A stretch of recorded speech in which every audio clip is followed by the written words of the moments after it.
Il était une fois, dans une chambre au mur pastel, un petit doudou tout doux nommé Gribouille. Gribouille était un doudou spécial, il avait des oreilles rondes et moelleuses, et un sourire brodé juste sous ses yeux.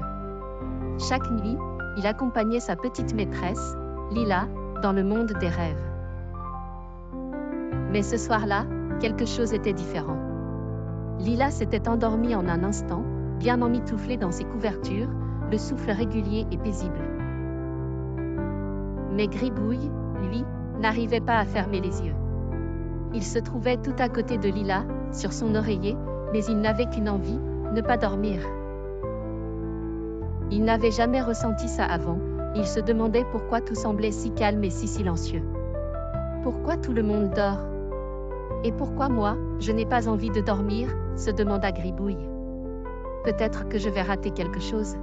Ou que je vais manquer une grande aventure. Alors, il décida de partir en exploration.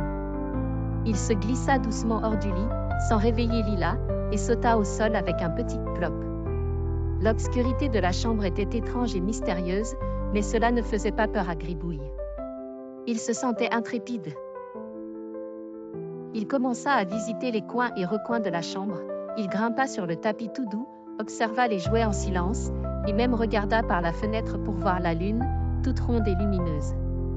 Mais plus il explorait, plus il se sentait fatigué. Pourquoi est-ce que je suis si fatigué? Je devrais être plein d'énergie.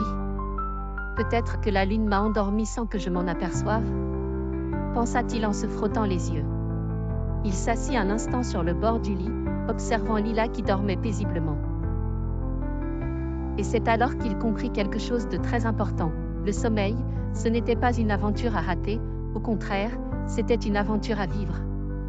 Il se souvenait de tous les rêves merveilleux qu'il avait eus avec Lila, de toutes les histoires qu'ils avaient partagées ensemble. Alors, avec un petit soupir de contentement, Gribouille se dirigea doucement vers son coussin, tout près de Lila. Il se blottit contre elle, sentant la chaleur de son corps près du sien. Peut-être que dormir, c'est l'aventure la plus douce qui soit, pensa-t-il, en fermant ses yeux tout mous. Et enfin, Gribouille s'endormit profondément, rêvant de nuages en coton et de forêts enchantées, prêt à repartir en voyage dès que Lila s'éveillerait le matin.